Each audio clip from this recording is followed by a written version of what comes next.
Everyone, welcome back to my channel. आज हम कक्षा 9 एनसीईआरटी हिंदी क्षितिज काव्य खंड का कैदी और कोकिला नामक पाठ पढ़ेंगे, जिनके रचयिता हैं माखनलाल चतुर्वेदी। हिंदी साहित्य के प्रतिनिधि कवि माखनलाल चतुर्वेदी ने जो है हिंदी साहित्य में अपनी एक अमिट छाप छोड़ रखी है। आइए इनके बारे में पढ़ेंगे हम। इससे पाठ को शुरू करने से पहले पाठ की थोड़ा रूपरेखा देखेंगे। कैदी और कोकिला कविता ब्रिटिश शासन की बर्बरता एवं देशभक्तों पर उनके द्वारा किए जाने वाले अत्याचारों को देखने समझने के लिए दर्पण के समान है। दर्पण मतलब क्या होता है? शीशा।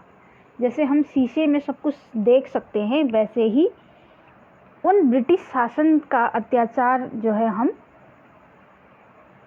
यहाँ पर देख सकते हैं। इस कविता को पढ़ते हुए यह स्पष्ट अनुभव किया जा सकता है कि देश की आज़ादी में अपना सर्वोच्च न्यौछावर करने वाले अमर सेनानियों ने कितने शारीरिक एवं मानसिक कष्ट सहकर हमें जो है इस भारतवर्ष को जो है स्वतंत्रता का अमूल्य उपहार दिया है। आज हम उन महान विभूतियों को याद तक नहीं करते।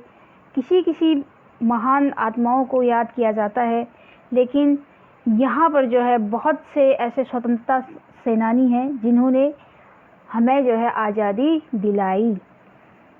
अब हम माखनलाल चतुर्वेदी जी का जीवन परिचय पर प्रकाश डालेंगे।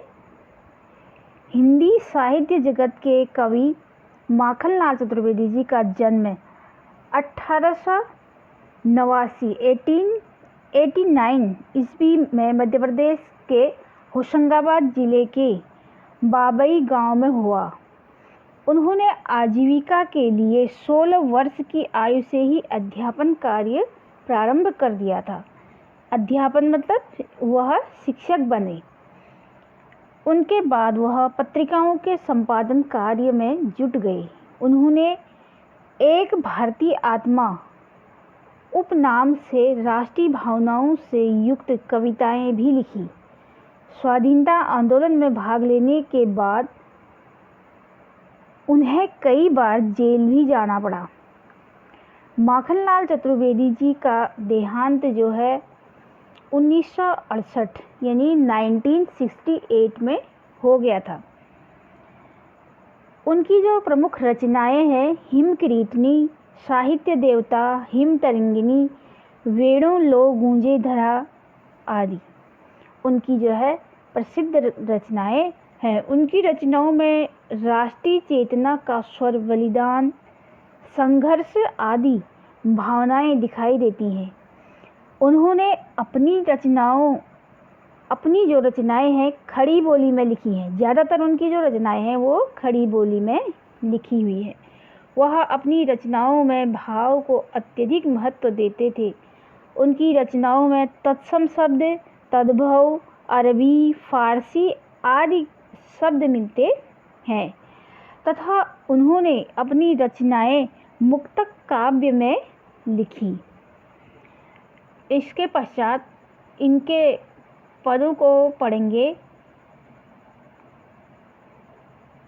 जो चैप्टर का नाम है इनका कैदी और कोकिला। कैदी मतलब जिनको जेल में बंद कर दिया जाता है उन लोगों को बोलते हैं कैदी, और कोकिला मतलब कोयल। कोयल के बोलने से कैदियों पर क्या असर पड़ रहा है, वह उस कोयल की बोली का क्या अर्थ जो है यहाँ पर ले रहे हैं, उसका क्या मतलब उनको लग रहा है, यहाँ पर ये बताया गया है। क्या गाती हो, क्यों रह रह जाती हो, कोकिल बोलो तो क्या लाती हो, संदेशा किसका है, कोकिल बोलो तो। यहाँ पर कवि अर्धरात्रि को गाती कोयल की आवाज़ से चौंक कर उससे व्यग्रता से पूछ बैठता है। जो कवि हैं वह कहाँ हैं? जेल में बंद हैं और एक कोयल सामने से गाती हुई अपनी आवाज़ में बोलती है, लेकिन वह सोचते हैं कि इस आधी रात्रि में यह कोयल क्यों गा रही है और हमें क्या संदेश देना चाहती है। तब वह बोलते हैं कि हे कोयल, तुम इस प्रकार रह रह करके, रुक रुक करके क्यों गा रही हो? क्या तुम्हारे इस गीत में किसी तरह का कुछ गुप्त संदेश तो कोई नहीं छिपा है? यदि कोई ऐसा संदेश है भी तो यह संदेश किसका है? तुम मुझे स्पष्ट रूप से बता दो। तब यहाँ पर माखनलाल चतुर्वेदी जी ने वो कहा है कि तुम मुझे बता दो। हे कोयल, जिस स्थान पर कैद हूँ मैं, वह स्थान मनुष्य के जीने लायक नहीं है। यहाँ की दीवारें भयानक काली और ऊंची हैं। क्या है? काली और ऊंची हैं।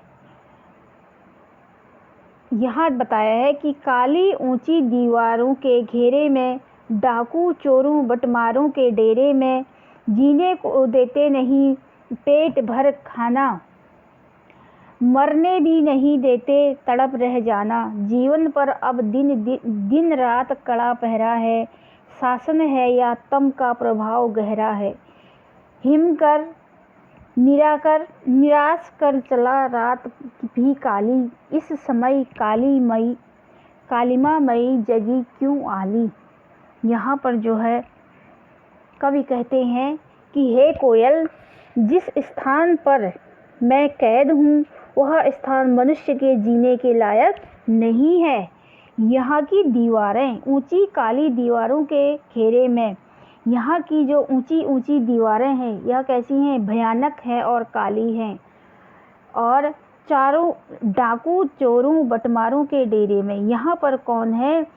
चोर हैं, डाकू हैं और राह जनी करने वालों का निवास है, जो रास्तों पर चलने वाले लोगों को मार डालते हैं, उन्हें लूटपाट करते हैं। यह लोगों का निवास स्थान है। और जीने को देते नहीं पेट भर खाना, मरने भी देते नहीं तड़प रह जाना। स्थिति तो यह है कि जीने भर के लिए भी ये लोग जो है भोजन नहीं देना चाहते हैं। यहाँ पर भोजन नहीं मिलता है। भरपेट तो दूर की बात, पर्याप्त भोजन के अभाव में मन एवं शरीर तड़प कर रह जाता है। वे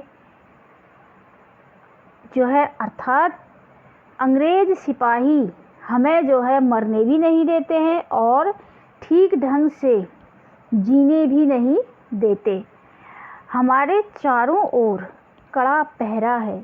हमारी निगरानी के लिए सिपाहियों को बिठा रखा है। जीने भी नहीं, जीवन पर अब दिन रात कड़ा पहरा है। हमारे जीवन पर जो है दिन रात बहुत कड़ा पहरा है। शासन है या तम का प्रभाव गहरा है। हिम कर निराश कर चला रात भी काली, इस समय कालिमा मई जगी क्यों आली।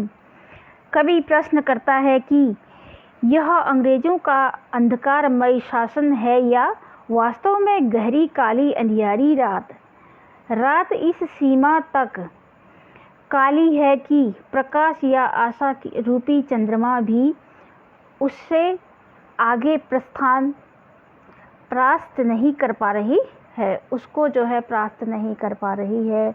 वह भी निराशा का संदेश दे रहा है, अर्थात उसका प्रकाश भी क्षीण होता जा रहा है। कवि कोयल से कहता है कि हे सखी, इस भयानक अंधेरी रात में तुम क्यों गा रही हो? क्या तुम मुझसे कुछ कहना चाहती हो? यहाँ पर जो है माखनलाल चतुर्वेदी जी ने कोयल को माध्यम बनाया है और वह उससे जो संदेश है वह पूछना चाहते हैं। आगे देखिए, क्यों हुक पड़ी वेदना बोझ वाली सी, कोकिल बोलो तो क्या लूटा मृदुल वैभव की रखवाली सी, कोकिल बोलो तो क्या हुई बावली अर्धरात्रि की को चीखी, कोकिल बोलो तो किस दावानल की ज्वालामयी ज्वालाएं हैं दिखी कोकिल बोलो तो। यहाँ पर जो है कवि जेल की कोठरी से कोयल को संबोधित करते हैं। कोयल से बोलते हैं कि हे कोयल, तू किस कसक भरी बाणी में कूक रही है। तुम जो है किस कसक, किस वेदना भरी बाणी में बोल रही है। ऐसी कौन सी बात है जिसका बोझ तुम्हारी वेदनापूर्ण वाणी में स्पष्ट दिखाई पड़ता है। हे कोयल, तुम्हारा ऐसा क्या लुट गया जिसको लेकर तुम इतनी उद्विग्न हो, व्याकुल हो। आधी रात को तुम्हारी वाणी इतनी कारुणिक है, कारुणिक मतलब दुख भरी हो रही है। हे कोयल, तुम्हारी वाणी अत्यंत मधुर एवं कोमल है। कोयल की बोली कैसी होती है? बहुत मधुर होती है और कोमल होती है। वह मधुर ऐश्वर्य की प्रतीक है जिसकी तुम स्वामिनी हो। फिर भी तुम इस सीमा तक विचलित क्यों हो? तुम्हारी वाणी में यह विक्षिप्तता क्यों है? यह निराशा और विक्षिप्तता क्यों है? आगे कवि बोलते हैं, तुम इस आधी रात को क्यों चिल्ला रही हो? क्या किसी जंगल में आग की भयानक लपटें तुम्हें दिख रही हैं? यहाँ पर ज्वालाएं, दावा अग्नि बोलते हैं जंगल में लगने वाली आग को। कवि बोल रहे हैं कि क्या जंगल में कहीं पर भयानक लपटें दिखाई दे रही हैं? अर्थात क्या तुम्हें भी इस अंग्रेजी राज का अंधकार और भयानक अत्याचार युक्त नीतियों का ज्ञान हो गया है? तुम्हारी वाणी भी की व्याकुलता का इसी कारण है या यही कारण है? अगला पद देखेंगे। क्या देख न सकती जंजीरों का गहना, हथकड़ियाँ क्यों यह ब्रिटिश राज का गहना, कोल्हू का चरका चू जीवन की तान,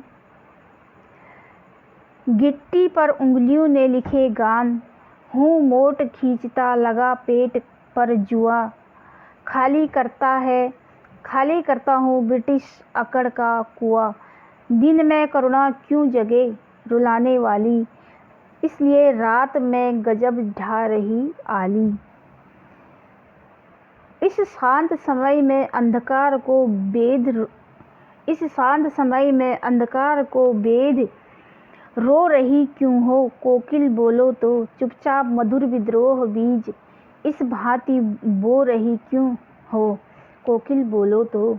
यहाँ पर आगे माखनलाल चतुर्वेदी जी बताते हैं, कवि कोयल से कहते हैं कि हे कोयल, क्या तुम्हें हमारे शरीर पर पड़ी हुई जंजीरें दिखाई नहीं पड़ती?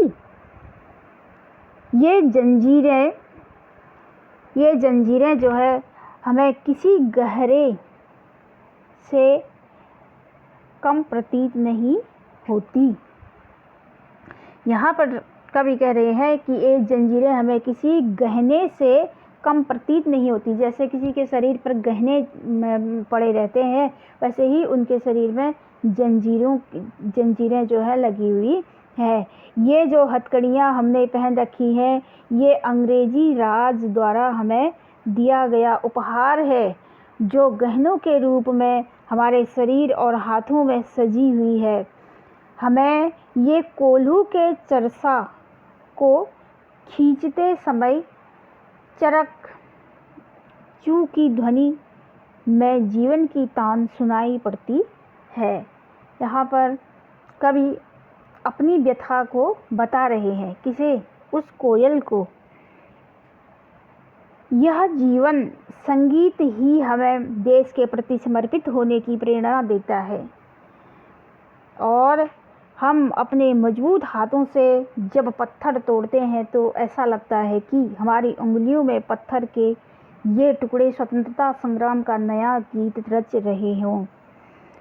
कवि कहता है आगे देखिए, जब मैं पेट पर कोल्हू का जुआ लगाकर कोल्हू का चरसा खींचता हूँ तो ऐसा लगता है अंग्रेजी शासन की अकड़ या घमंड का कुआं लगातार खाली करता जा रहा हूँ। क्या करते हैं वो, जब उनके ऊपर अत्याचार होते हैं और वह उस अत्याचारों को सहन करते हुए, चीरते हुए आगे बढ़ने की राह बना रहे हैं, तो उनको लगता है कि ये अंग्रेज़ों का क्या है, घमंड का कुआं लगातार खाली हो रहा है। इससे मेरे अंदर उत्साह का नया संचार होता है और अर्थात अंग्रेज़ों के द्वारा दी गई कष्ट, दिए गए यातनाएं हमारे जीवन में अंग्रेज़ों के विरुद्ध संघर्ष करने की प्रेरणा दे रही है। यहाँ पर जो है, इस शांत समय में अंधकार को वेद रोक रही क्यों हो, कोकिल बोलो तो। कवि कहते हैं कि इस अंधकारमय एवं शांत माहौल में तुम क्यों विलाप कर रही हो। तुम्हें ज्ञात है कि दिन का समय परिश्रम, यातना, संघर्ष का समय होता है। उस समय मधुर आवाज़ और करुणा की आवश्यकता नहीं होती। इसलिए तुम्हारा रुदन इस घोर अंधकार को बेध रहा है। हे कोयल, क्या तुम इन अंग्रेज़ों के विरुद्ध क्रांति का सूत्रपात कर रही हो? क्या तुम अपनी करुण वाणी से स्वतंत्रता संग्राम का नया अध्याय लिखने जा रही हो?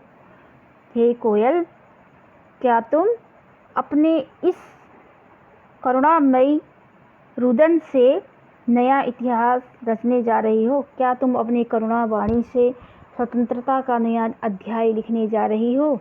बोलो तो कोयल, क्या तुम इस नीरव, शांत, अंधकारमय वातावरण में इसलिए चुपचाप रुदन कर रही हो? नीरव, शांत मतलब जहाँ पर बहुत सन्नाटा है।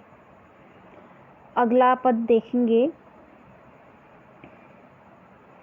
काली तू रजनी भी काली, शासन की करनी भी काली, काली लहर कल्पना काली, मेरी काल कोठरी काली, टोपी काली, कमली काली, मेरी लौह श्रृंखला काली, पहरे की हुंकृति की ब्याली, तिस पर है गाली ए आली। यहाँ पर जो है कवि बताते हैं, कवि कहते हैं कि हे कोयल, जिस प्रकार रात का रंग काला है, वही काला रंग तुम्हारा भी है। काली तू रजनी, रजनी मतलब होता है रात, शासन की करनी भी काली, जैसे ही यह रात काली है वैसे वही काला रंग तुम्हारा भी है। कोयल कैसे रंग की होती है? काली रंग की होती है वो भी। और शासन की करनी भी काली, अंग्रेज़ों का बर्ताव भी क्या है? काला है, अर्थात अमाननीय है। और मेरी काल कोठरी भी काली, उनका यह व्यवहार मेरे मन में कई तरह की भयंकर कल्पनाएं भर देता है। बुरी बुरी कल्पनाएं एवं विचार लहर के समान इस काली अंधेरी कोठरी में घूमते रहते हैं। मेरी काल कोठरी का वातावरण नितांत कालिमामय युक्त है, जहाँ पर कोई भी रोशनी नहीं है, रोशनी विहीन वह उनका जो कमरा है वह है। और कैदियों को पहरे की हुंकार की ब्याली, तिस पर है गाली ए आली। और आगे बताते हैं, कैदियों को दी जाने वाली टोपी भी कैसी है? काली है। और जो उनको कंबल दिए गए हैं, टोपी मेरी काल कोठरी काली, टोपी काली, कमली काली, जो उनको टोपियां दी गई हैं वो भी काले हैं और जो उनको कंबल दिए गए हैं वो भी काले हैं। यहाँ तक कि मेरा शरीर जिन लोहे की जंजीरों से बंधा है उसका रंग भी कैसा है? काला है। अर्थात कारागार और प्राकृतिक वातावरण सभी कालिमामय है। और जो है कवि कहते हैं कि यहाँ पर भीषण आवाज़ किसी सर्पिणी के डसने जैसा भय उत्पन्न कर देती है। जो वहाँ के पहरेदार हैं उनकी इतनी भीषण आवाज़ है, इतनी भयंकर आवाज़ है, वह वहाँ पर कैसा प्रतीत होता है उनको, जैसे एक सर्पनी उनको डसने के लिए तैयार हो रही है। आगे देखें, इस काले संकट सागर पर मरने की मत माती, कोकिल बोलो तो अपने चमकीले गीतों को क्यों कर हो तैराती, कोकिल बोलो तो। हे सखी, इस अंधकारमय अन्याय से भरे वातावरण में अंग्रेजी सैनिकों द्वारा दी जाने वाली जो असभ्य गालियां हैं, इसे और भयानक बना रही है। इस वातावरण को कैसा बना रही है? अंग्रेजों के द्वारा जो असभ्यता दिखाई दे रही है, जो गालियां वह बोल रहे हैं, उससे वहाँ का वातावरण और भयानक हो रहा है। और कवि कहता है कि ऐसे अन्यायपूर्ण एवं अमानवीय वातावरण में भी काले सागर रूपी विपत्ति अर्थात अंग्रेजी हुकूमत से लोहा लेने का उत्साह निरंतर बढ़ता रहा है। जो हमारे अंदर हिम्मत है, फिर भी वह बढ़ती जा रही है।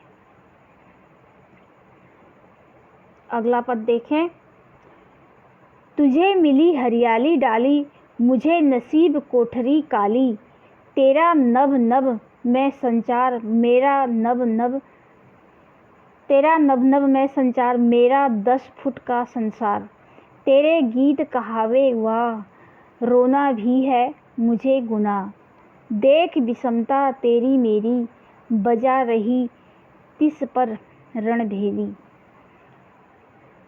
यहाँ पर देखते हैं, कवि कहते हैं कि हे कोयल, तुम तो प्रकृति के स्वच्छंद हरे भरे वातावरण में उन्मुक्त मतलब होता है स्वतंत्रता से विचरण कर रही हो, घूम रही हो, और मैं क्या हूँ, अर्थात तुम्हें तो बैठने के लिए, अब कोयल कहाँ बैठी हुई है? हरे पेड़ पर बैठी हुई है।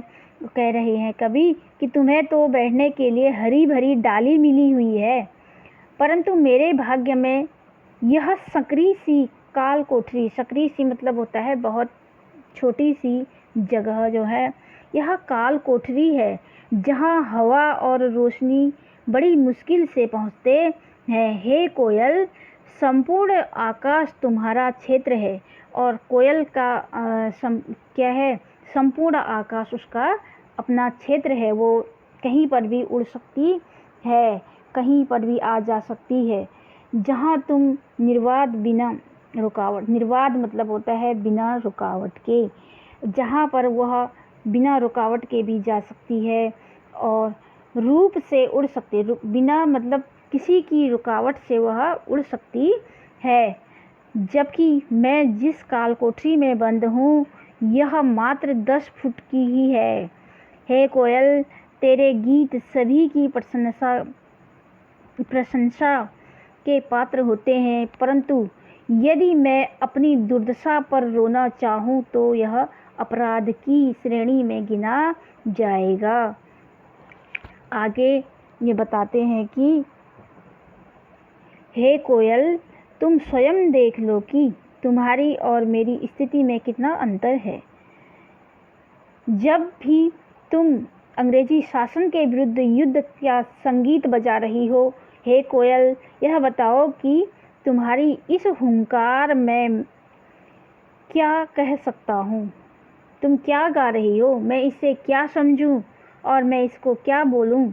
इस काल कोठरी में रहकर मैं अपनी रचनाओं, कविताओं के द्वारा ऐसा और क्या विशेष करूं कि स्वतंत्रता संघर्ष की अग्नि और अधिक धधक उठे। मैं यहाँ पर बैठ के, यहाँ पर बंद कमरे में क्या ऐसा करूं, कैसी कविताएं लिखूं जिससे क्या स्वतंत्रता की आग और धधके। हे कोयल, तुम ही बताओ कि महात्मा गांधी के इस स्वतंत्रता आंदोलन के लिए मैं अपने प्राण रस किस भांति न्यौछावर कर सकता हूँ। तुम बताओ कोयल, मेरे संघर्ष की दिशा क्या होगी। मैं इसके लिए संघर्ष शहर से तैयार हूँ, और मुझे क्या करना है आगे, इसके लिए भी मैं शहर से तैयार हूँ। इस हुंकार पर अपनी कीर्ति से और कहो क्या कर दूँ। कोकिल बोलो तो मैं अपनी इस अहंकार से इस कृतियों में, इन रचनाओं में क्या लिखूं। हे कोयल तुम मुझे बताओ। प्राणों का आह्वान मोहन के व्रत पर, प्राणों का आशव किस में भर दूं। कोकिल बोलो तो अपने प्राण रस किस भांति न्यौछावर कर सकता हूँ। तुम बताओ कोयल मेरे संघर्ष की दिशा क्या होगी। मैं इसके लिए शहर से तैयार हूँ, लेकिन तुम मुझे बताओ। यहाँ पर जो है ब्रिटिश शासनकाल की अत्याचारों का वर्णन किया है। कवि माखनलाल चतुर्वेदी जी ने बताया है कि ब्रिटिश शासनकाल में इतना अत्याचार इन लोगों के साथ, भारतीयों के साथ हुआ था। तो आप लोग को यह वीडियो कैसा लगा, आप लोग मुझे कमेंट बॉक्स में लिख सकते हैं। और इस वीडियो को आप लोग ध्यान से पढ़िएगा और ज़्यादा से ज़्यादा इस चैनल को लाइक, सब्सक्राइब और शेयर कीजिएगा अपने दोस्तों के साथ, व्हाट्सएप में, टेलीग्राम ग्रुप में और इंस्टा में। इसी के साथ थैंक यू, टेक केयर।